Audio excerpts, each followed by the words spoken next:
You're listening to the Cyberwire Network, powered by N2K.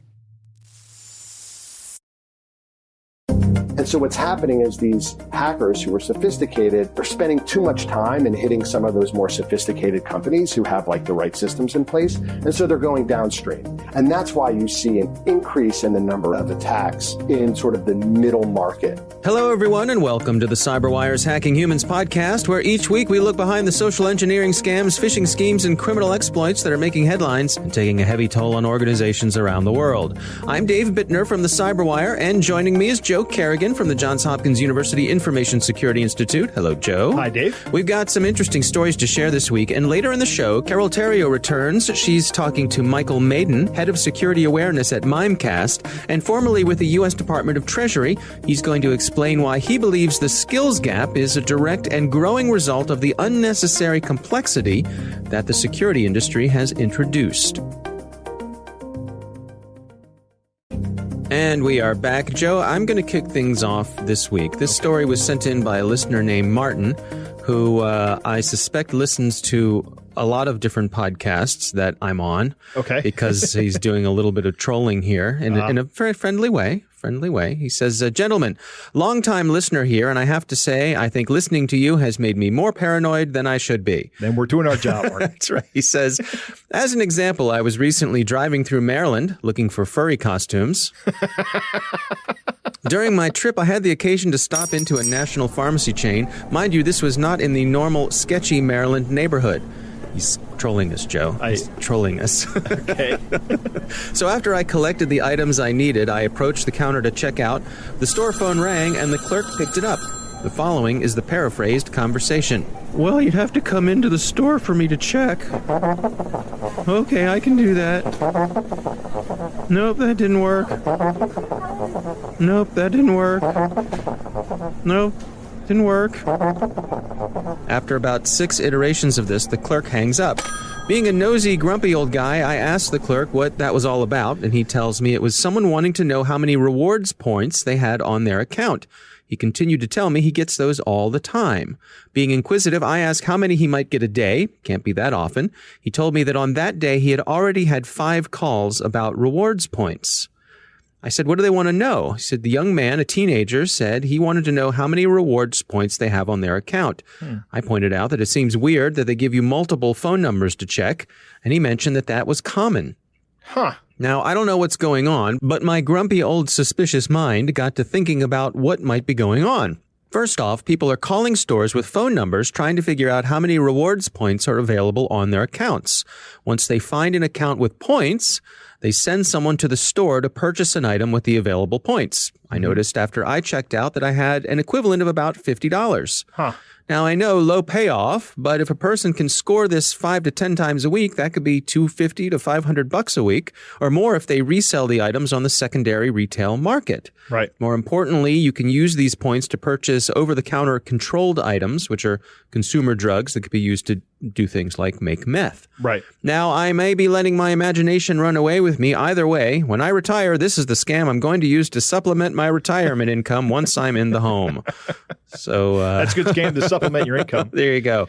Well, thanks, Martin, for sending that in. Joe, what do you make of this? I don't doubt Martin's suspicions. I think that's exactly what this is. Why would you call and give someone 4 or 5 phone numbers? I only have one phone number that I give for all my affinity programs, which is what these reward point things are. Somebody calling for 5 is a red flag to me. I think Martin's spot on in his intuition here. Yeah, it's interesting that I guess the risk here is that using something as relatively easy to guess as a phone number, right? In other words, or research. Well, but if there's a store nearby, right? I know what the likely area codes are for that store. Correct. Right? So we can nail that down. Yep. I can even get the list of prefixes. Yes. The first 3 numbers of the phone number. Right. So now it's not so much of a guessing game, right? It's I have 10,000 candidates for a given prefix, and I just go through the candidates until I get one. Right. That's interesting. It's an inelegant brute force attack, but brute force is one of my favorite kind of forces.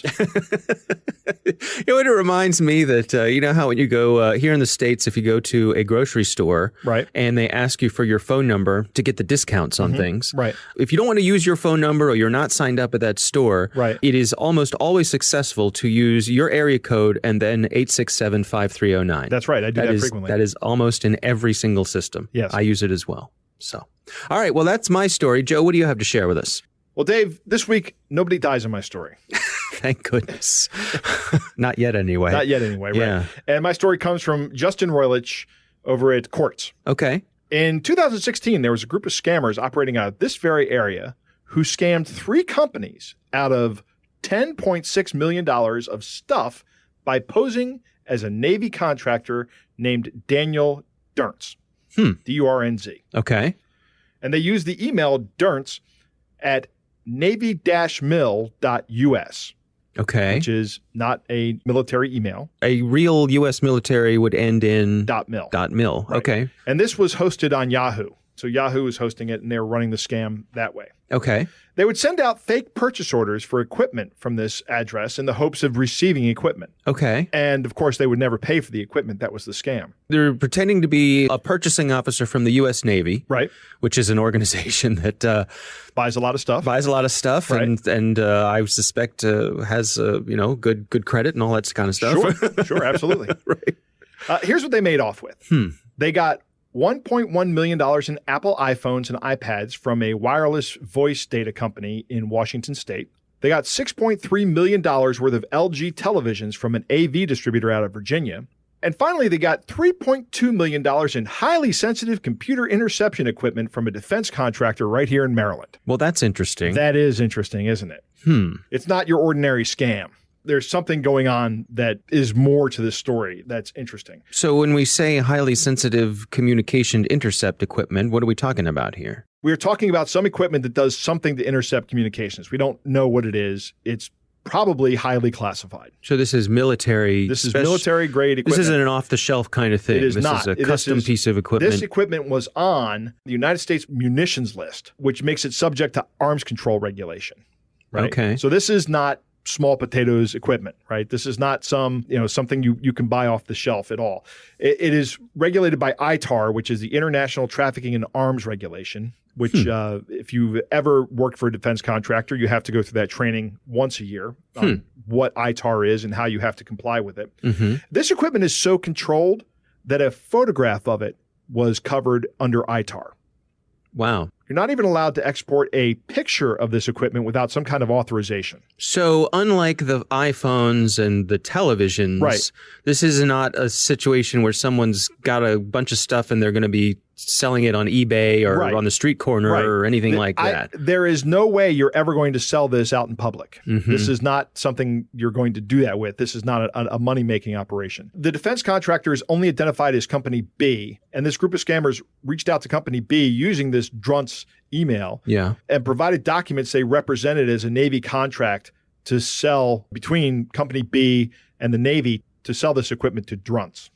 And so that's fascinating because if this is classified equipment, the bad guys would have had to have known what to ask for. Right. Presumably. This equipment is not known to the general public, right? I mean, everybody knows about flat screen TVs, iPhones, and iPads, right? Right. But how did these guys get the information to ask the correct contractor for the correct piece of equipment? That information is all controlled. You have to have some kind of information about that equipment to even make the purchase order look believable.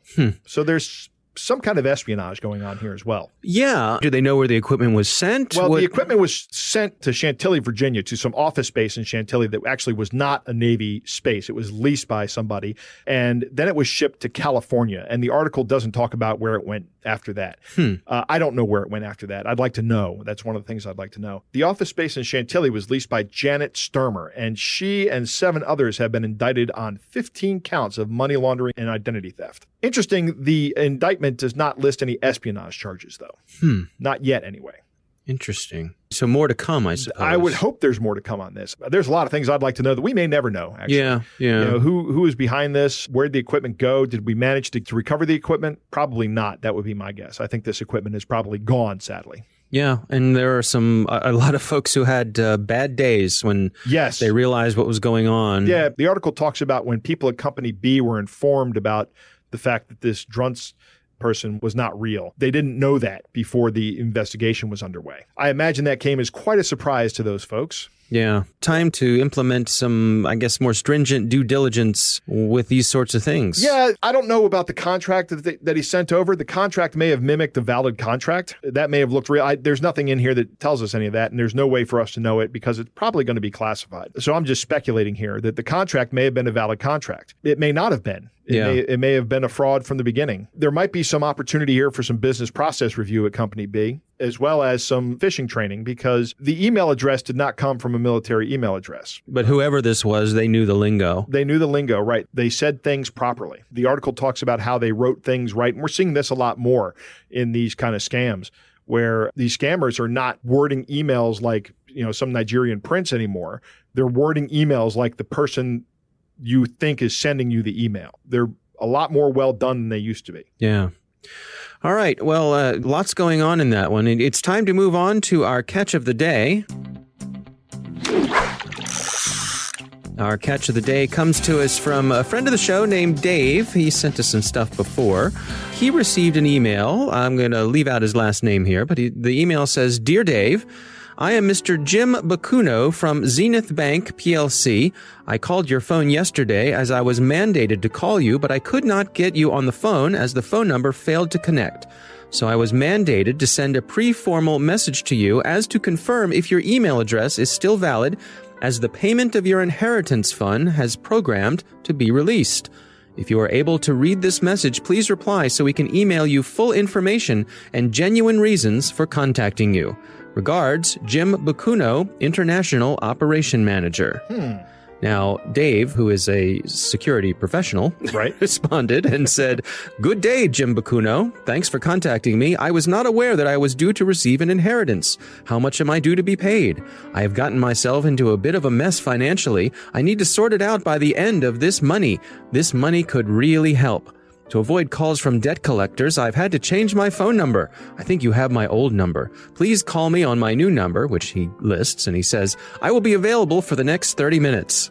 I ask that you don't share my phone number with others. It will cause me a lot of trouble if the debt collectors get my new number. Yours sincerely, Dave." So Dave is trying to hook these folks and help waste their time, which is good. The other funny little thing about this is Dave shared this on Twitter, which is where I saw it, and he got a response. He tagged the bank, which is Zenith Bank, and he tagged the bank, and the bank replied and said, "Kindly be informed that the email received did not originate from Zenith Bank. Do note that the bank will not be liable in the case of any financial loss or otherwise. You are advised to ignore and delete such emails whenever you get them, as they are most likely scam mails." Now, I want to say this message provided by the Zenith Bank legal team, right? Exactly. This is as much of a legalese message from a bank, I think, as you'll see there. So, Dave, I did a little research. Do you know where that number goes? Which number? The number that our listener Dave provided to Jim. I do not. I do not. You should call the number. All right.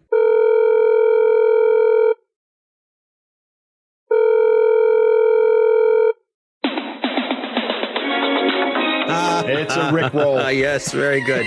Well played, Dave. Well played. I have to say, I did not see that coming.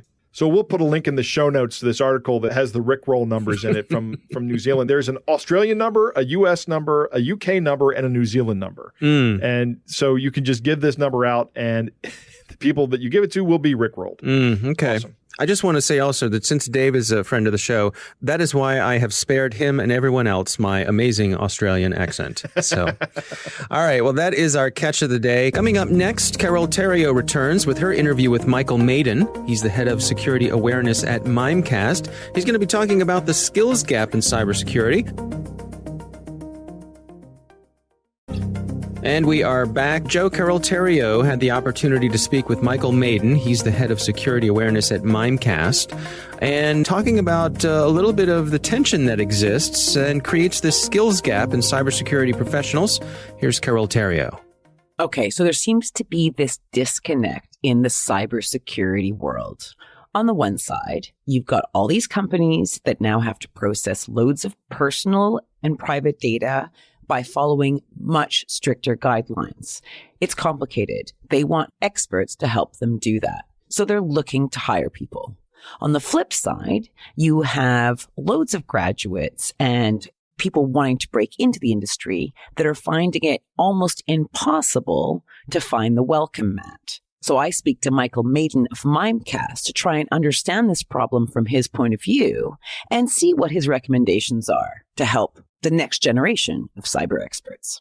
Thank you so much for coming on the show. You are head of security awareness at Mimecast. Yes, head of security awareness and also threat intelligence.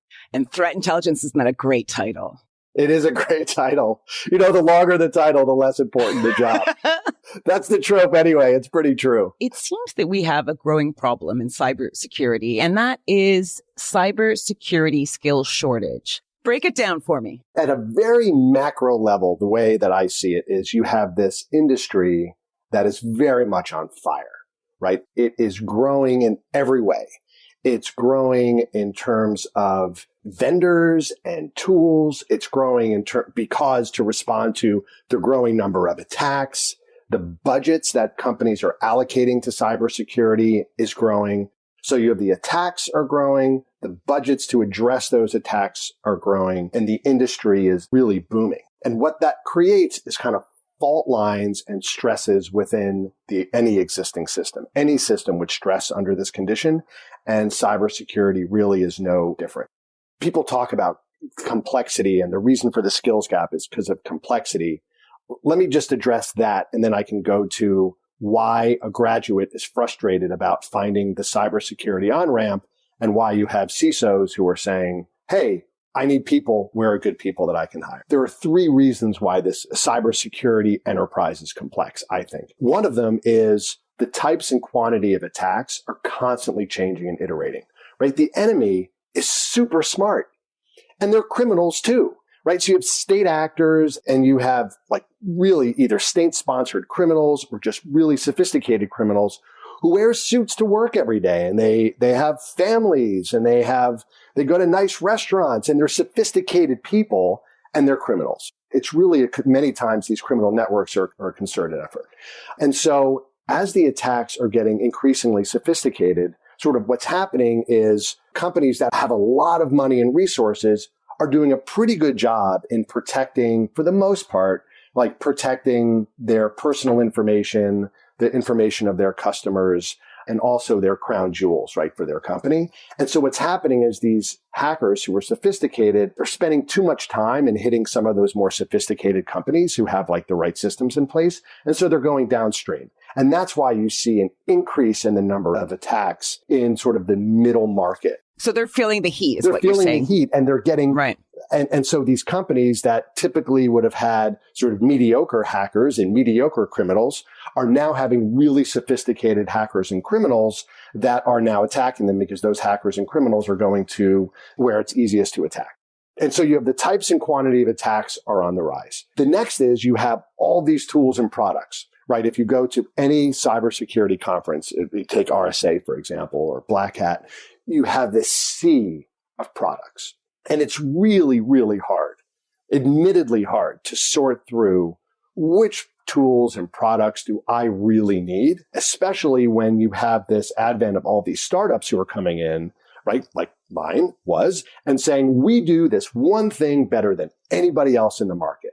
Well, when you have 15 companies all saying that, all successful, and it's just one like small component, CISOs are understandably lost in the sauce.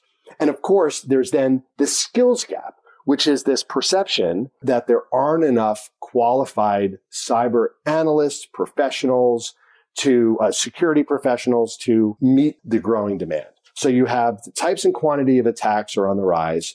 You have an abundance, right? A deluge of products and tools that are out there, all basically claiming many times the same thing. And that leads to a skills gap for people who know how to use and operate all these tools. And so that's the overall environment. Yeah. So, okay. So you've set the scene really well here. So you've got these 3 points here, the complexity and the skills gap and the deluge of products. And this complexity is bringing us to the problem of why newbies can't get jobs. So here's a little bit of that disconnect. When we say cybersecurity gap, and skills gap. I think it's important to really refine, like, what jobs are we actually talking about? And there's a huge range of those jobs. Those jobs for cybersecurity range from, at the very top end, you're looking for data scientists, right? To look at your algorithms and improve your machine learning algorithms to refine what you're doing. And that's not necessarily within the CISO's organization, but certainly within like the product organization, like someone who's creating a product. An app developer, for example, exactly. or anything. Right. They're going to need someone or many who are looking at machine learning and are familiar with natural language processing. And then at the other end of the spectrum, you're looking at an entry-level analyst on the job training for an entry-level SOC analyst. So there are this huge range of jobs and professions and careers that are very different from each other, that require extremely different education and background and experience, all within this one industry. So I do think it's important when we're thinking, like, collectively as a community, the skills gap. What do we mean? Do we mean a skills gap for data scientists, or do we mean a skills gap for the entry-level SOC analyst, the mid-level SOC analyst? So that would then help us speak to the schools and speak to the educators and say, this is more of what we're looking for. And this is where I'm going. Yeah, that's an interesting point. So what you're saying then is we are kind of muddying the waters of the entire industry by saying we have a shortage. And what people think in their head is like hacker fighters, really. Sure. It's a great word. I like it. Hacker fighters. Yes.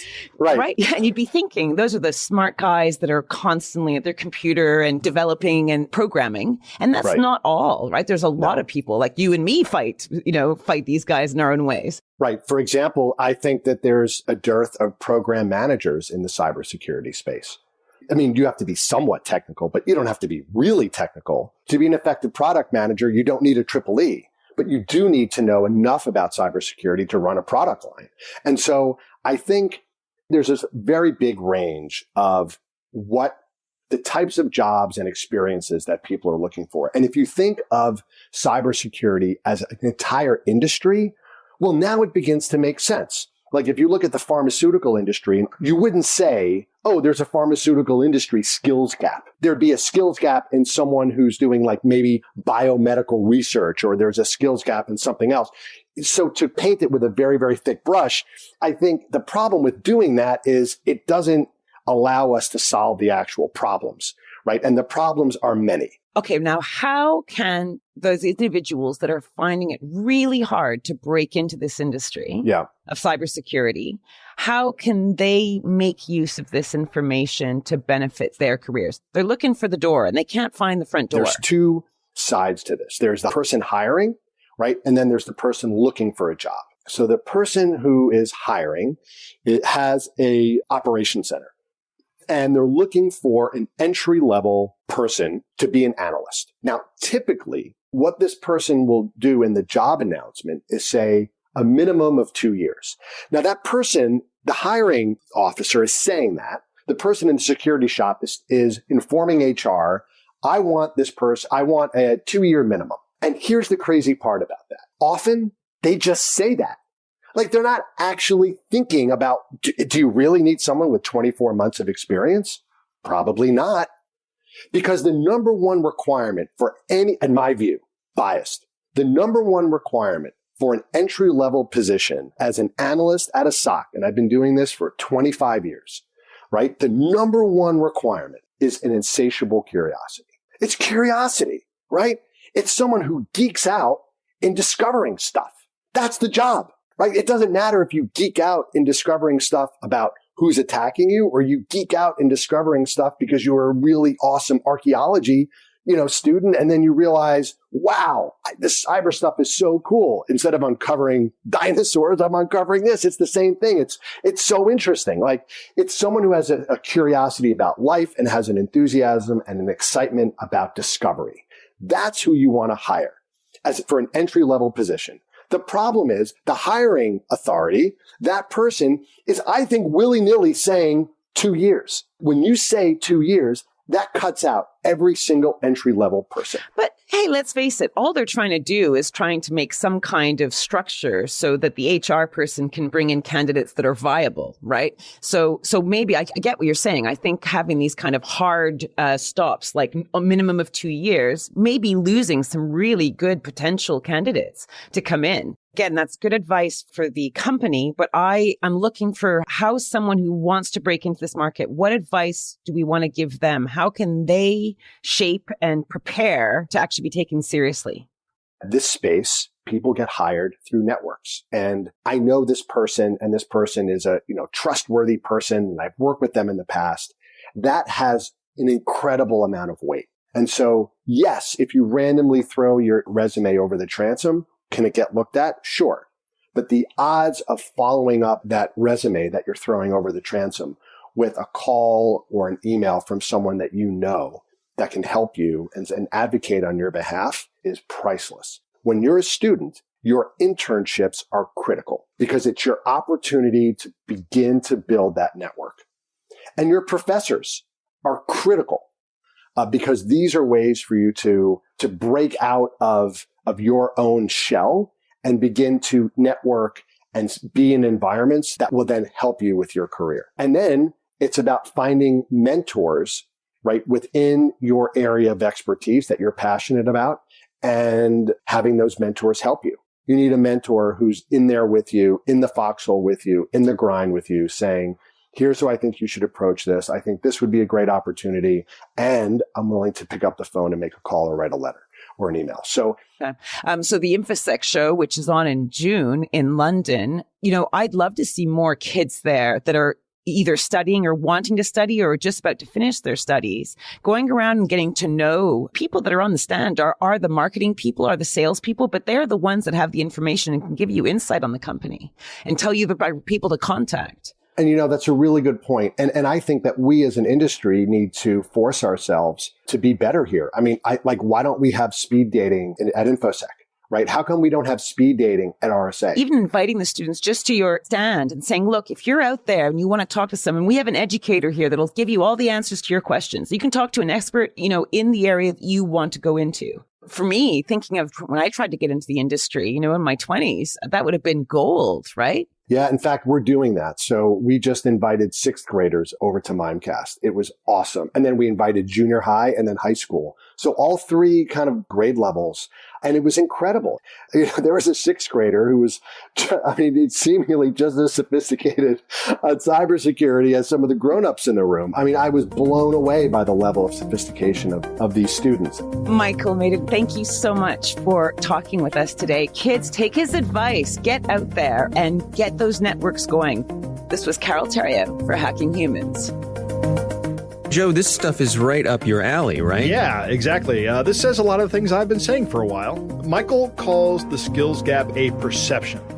That is fantastic. How so? Because he says there's this perceived skills gap. He doesn't call it an actual skills gap. And I'm with him, and he immediately goes to the same thing I harp on, hiring managers and HR people when they say, I have an entry-level position and I want someone with 2 years of experience. Right. Right. 2 years of experience is not an entry-level position. Yeah. Okay. Entry-level means entry-level. The other one I like related to that is when they say we need someone with 5 years of experience in a technology that's only existed for 3 years. Right. Yeah. That's a great one. Or entry-level people are required to have a CISSP. I've actually seen jobs. Right. Or a master's degree. Right. Yeah. That say that you a requirement for the job for an entry-level position is to have a CISSP. That I haven't seen one of those recently. If I did, I would probably call the company and go, what are you thinking? Sir, who is this? Yeah. Michael's also 100% correct. Right. I'm getting full of myself. I have a podcast. Don't you know who I am? Yes, that's right. Michael's 100% about the number one requirement for these candidates is curiosity, not the 24 months of experience. And additionally, if you're looking for someone for 24 months of experience, they're not looking for your entry-level position. 24 months of experience is a good amount of experience in this industry, and it can get you around quickly. Think about how much happens in 2 years in cybersecurity. Exactly. What has changed in the past 2 years? The landscape is completely different. The only way you're going to hire people and get them trained is just to put them in the situation. it's going to have to be trial by fire for everybody that comes into this industry. Yeah. Right? Bring them along. When we do hiring, we'll say we need 2 years of experience or an equivalent amount of real world experience. Right. So we try not to use that as a gatekeeper. In other words, if you have a compelling story to tell about your experience level that isn't reflected in jobs or education, well, let's talk about it. Right. I have people approach me from time to time saying that they're trying to get into this industry and that they can't because of this barrier that they have. That it's a very real barrier. So I like his point on job seekers. What you need to do is network. Get to know people in this industry. Yeah. And that can help you immensely. I think I did the math on my jobs in the tech field, and the vast majority of the jobs came from people I knew in the companies. Mm-hmm. So get to know people. I also agree with what he said about getting an internship. For me, I had an internship my last year of college, and it was the things I learned in that internship and the connections that I made in that internship. Those were the things that got me my first job right out of college. Right. More so than college was valuable. I learned a lot, but the actual skills that got people to say, yes, we will hire you, those came from my internship. Right. So I think that's really good advice. advice. Internship is kind of experience. It is practical experience, rather. Yeah. And the connections are not to be discounted. Right. Absolutely. So don't do what I did in high school and goof off in an internship. When you get to an internship, working like you're the boss, Yeah. Yeah. Thanks to the Johns Hopkins University Information Security Institute for their participation. You can learn more at isi.jhu.edu. The Hacking Humans podcast is proudly produced in Maryland at the startup studios of Data Tribe, where they're co-building the next generation of cybersecurity teams and technologies. Our coordinating producer is Jennifer Iben. Our editor is John Petrick. Technical editor is Chris Russell. Our staff writer is Tim Nodar. Our executive editor is Peter Kilpie. And I'm Dave Bittner. And I'm Joe Kerrigan. Thanks for listening.